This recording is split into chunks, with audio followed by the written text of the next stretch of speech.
Bien, señores, tenemos el placer de contar con la presencia del reverendo obispo Julio César Holguín Curi. Es obispo de la Iglesia Episcopal Dominicana. Es la primera figura de esa iglesia en República Dominicana. Le damos la bienvenida a Monseñor Holguín. De nuevo aquí ha estado. Y realmente nosotros quisiéramos, después de saludarlo con mucho afecto y agradecerle su presencia aquí, que nos hable de la campaña Juntos Podemos, Together We Can, Encuentro en Misión con Iglepidón. Bienvenido. Muchas gracias, doctor. Pues la Iglesia Episcopal Dominicana está celebrando, justamente comenzando hoy, ese primer encuentro en misión con Iglepidón. Encuentro en misión está invitando a una serie de diócesis y parroquias amigas de América Latina, Estados Unidos fundamentalmente, incluyendo Cuba, el Caribe, para conversar un poco y tener unos talleres alrededor de lo que es la misión compartida. Y entendida la misión como la evangelización, la proclamación, pero también el servicio que se da particularmente a los más necesitados. Esto se está dando en el contexto de los 116 años de historia que tiene la Iglesia Anglicana en la República Dominicana, que fue establecida en 1897, pero también celebrando el centenario de ser parte de la provincia que incluye a los Estados Unidos, Ecuador, Venezuela, Honduras, Puerto Rico y otras diócesis. Monseñor, tenemos un problemita técnico. Vamos a hacer una pausa con Monseñor Julio César Holguín Curi. Seguimos con el jefe de la Iglesia Episcopal Dominicana en República Dominicana, Monseñor Julio César Holguín. Queremos que continúe diciéndonos Juntos Podemos. Adelante. Sí. Bueno, tratábamos de avanzar en cuanto a este evento que se llama Encuentro en Misión con Iglepidón y que tiene también como eslogan Juntos Podemos y que involucra la participación de representaciones de diversos lugares como Estados Unidos, Puerto Rico, Cuba inclusive y de otros lugares. Y ese evento comienza justamente hoy en la mañana en nuestra Catedral de la Epifanía de la Avenida Independencia. Tendrá una conclusión el domingo con una celebración eucarística en el pabellón de voleibol del Centro Olímpico, ya con la participación de feligreses de diversos lugares del país y otros ministerios como el área de la educación y la salud que nosotros estamos sustentando como parte de nuestro ministerio. Del 12 al 14. Del 12 al 14. Justamente hoy 12 comienza y concluye. ¿Qué tenemos hoy, Monseñor? Hoy tendremos una serie de talleres que van desde los programas, porque vienen a presentar esos talleres tanto dirigentes de la iglesia del país como de otros lugares.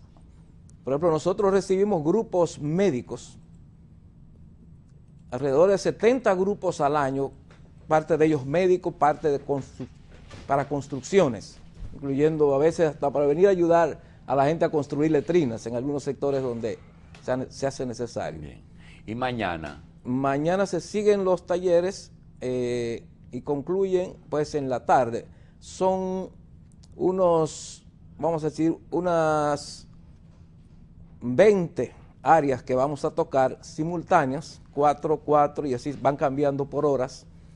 Y mañana se está concluyendo con la presentación del grupo de baile folclórico de la UAS, que va para nuestros invitados que vienen de fuera para que puedan tener la experiencia de ver cómo se baila algunos de los ritmos folclóricos de ¿Y el domingo cómo concluye? Concluye el domingo con una Eucaristía festiva en el pabellón de voleibol de aquí del Centro Olímpico. Centro Olímpico. Sí, esperamos poder reunir ahí unas 4,000 personas en esa gran celebración. Señor, independientemente de que no hay duda de que sí es cierto que los males sociales han aumentado, también el ejercicio de la fe ha progresado, quizá por un aumento de la población o por algunas tendencias sociales que uno no conoce. Esa iglesia que usted preside, que nació en Inglaterra, orgánicamente local en República Dominicana, ¿cómo funciona su jerarquía? En el área del Caribe, en América y luego en el mundo. ¿Cuál es la estructura y la jerarquía cómo lo ejerce? Bueno, tenemos vamos a decir que una estructura diocesana, donde hay un obispo que funciona como ordinario. ¿Cuántos obispos hay aquí? En la República Dominicana es todo una diócesis, pero tenemos dos obispos activos ahora mismo. Un obispo diocesano, que es este servidor, y un obispo asistente, que colabora con el trabajo. Ese es la República pastoral. Dominicana. Sí, entonces nosotros tenemos otra estructura, es como que eso va variando, cambiando, ampliando, que es una región, la región menor que abarca a Colombia, Venezuela, Ecuador, Honduras, Puerto Rico, República Dominicana, que es una región dentro de la provincia que incluiría a Estados Unidos, Taiwán y algunas misiones que están, por ejemplo, en Europa y así. Luego está la estructura, ya eso es una estructura provincial de 38 provincias que hay en el planeta. Luego entonces está lo que se llamaría la comunión anglicana, que es el componente de todas esas provincias. ¿Hay un papa anglicano? Hay un líder espiritual mundial, que es el arzobispo de Canterbury, y que líder espiritual, pero que no tiene jurisdicción en el sentido de trazar pautas. Es decir, que cada obispo es autónomo. Cada provincia tiene la estructura, el obispo se mueve con cierta autonomía dentro de esa provincia. ¿Cómo eligen ese líder espiritual? El mundial. El mundial. El mundial es elegido generalmente o usualmente ha salido de Inglaterra, de una serie se hacen, digamos así, propuestas. Pero no es el rey de Inglaterra o la reina el jefe de la iglesia, ¿verdad? De la comunión anglicana no, podría decirse que es la jefa en términos legales en Inglaterra, como es un estado, y el estado, como el Estado Vaticano que tiene el Papa, que también es el jefe de estado pero la propuesta se hace de una serie de nombres, por lo menos 3, una terna, desde donde se transmite esa preelección al primer ministro, y de ahí entonces la reina podría decir, escogemos aquí. Bien. Pero hay una preselección. Señor, los puntos comunes han hecho que durante los últimos años, los últimos siglos, la iglesia anglicana y la iglesia católica tengan muchas coincidencias. Sin embargo, a veces uno tiene el temor de que la unidad no se realice, porque a veces ustedes han roto algunos parámetros. Por ejemplo, en el matrimonio creo que la iglesia anglicana va a tener razón. Al fin y a la postre, los sacerdotes católicos, todo el mundo piensa que deberán casarse. En cuanto al aborto y el matrimonio gay, ¿cómo piensa la iglesia anglicana? Bueno, no hay un acuerdo, por decir así, no hay unanimidad. La mayoría de los anglicanos, por ejemplo, no está de acuerdo con el matrimonio gay. Es el mismo fenómeno que se da entre los luteranos y digamos que los presbiterianos y los metodistas, que a nivel mundial están discutiendo el asunto. Yo creo que en espacios como el de la República Dominicana no estamos de acuerdo, por ejemplo, con un matrimonio gay.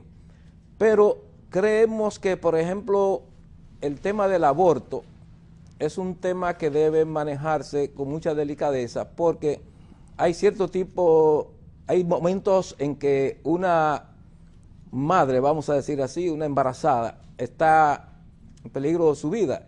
Y siempre decimos, dejemos que la ciencia decida, la ciencia médica, si procede o no procede, pero no imponer una regla o algo que vaya hasta la misma Constitución de la República, donde si lo primero que se habla es del derecho a la vida y hay una persona que está en peligro y más la otra, pues por eso hay que dejar eso que lo determine la ciencia. Para la iglesia anglicana, ¿cuándo comienza la vida?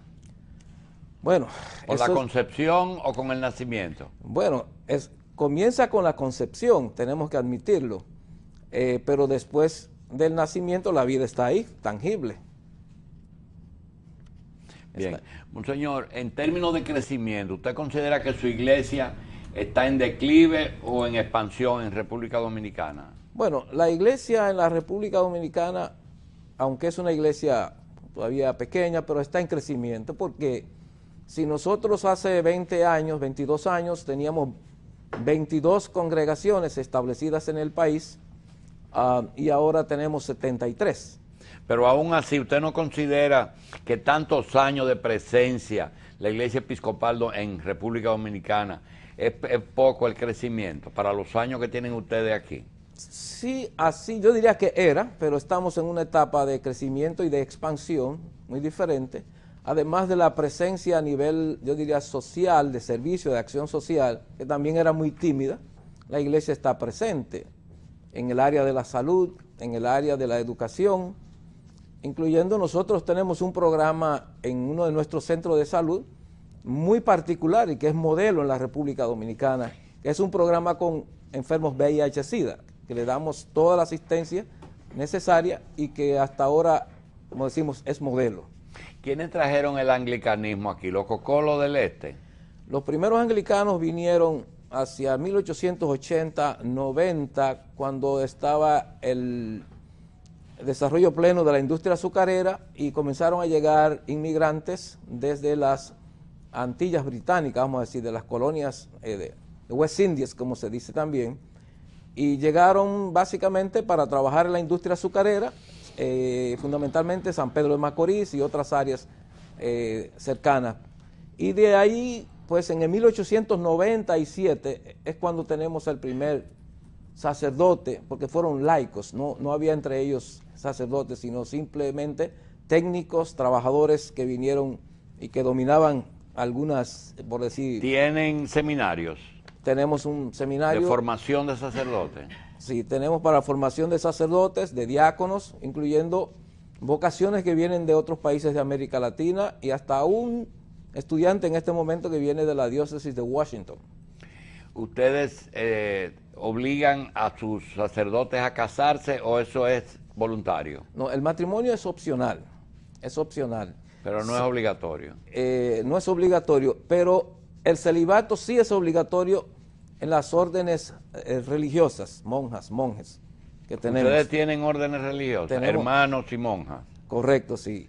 Pero ellos sí tienen que optar por el... ¿Hacen voto de celibato? Sí, exacto. Bien. Señor, ¿cómo se llega a ser obispo? ¿Quién lo designa?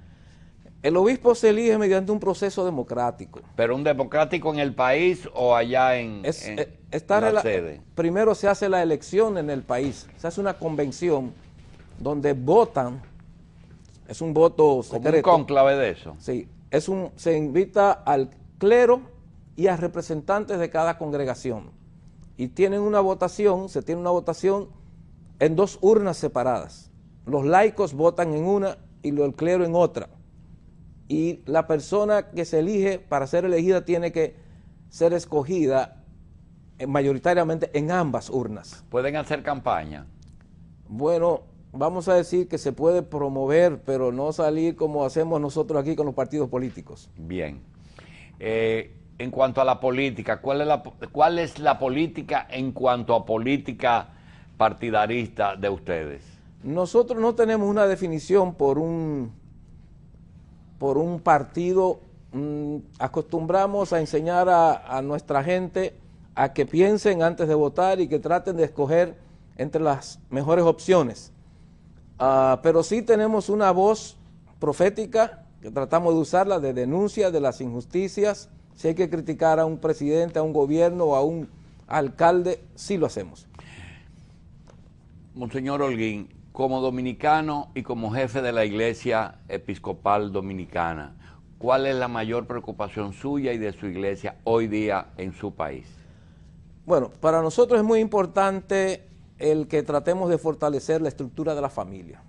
La familia se ha ido desintegrando y eso se puede notar en los niveles que se dan de fraccionamiento, pero también la educación es muy importante porque tenemos mucha delincuencia, hay mucha pobreza y otra de nuestras preocupaciones es la corrupción, tanto a nivel burocrático como a nivel privado, que le hace mucho daño al desarrollo de un país y por ende también a la superación de la pobreza. Bien, un mensaje al país de la Iglesia Episcopal Dominicana con motivo de Juntos Podemos. Adelante. Yo creo que si toda la familia dominicana, porque somos todos como una familia, aunamos esfuerzos y nos ponemos en la línea de lo que el Señor nos ha enseñado, que es propio Jesús, amar a Dios sobre todas las cosas y al prójimo como a uno mismo. Con eso, si se pudiera poner ese sueño, esa utopía en la práctica, no habrían injusticias, no habría pobreza, simplemente es como si estuviéramos anticipando el paraíso. Gracias, monseñor, pero dijo algo ahora despidiéndose. ¿Es una utopía grande el amar al prójimo como a uno mismo? Sí, porque el ser humano tiende a ser egoísta y como que quiere solo pensar en sí y sin preocuparse por los demás.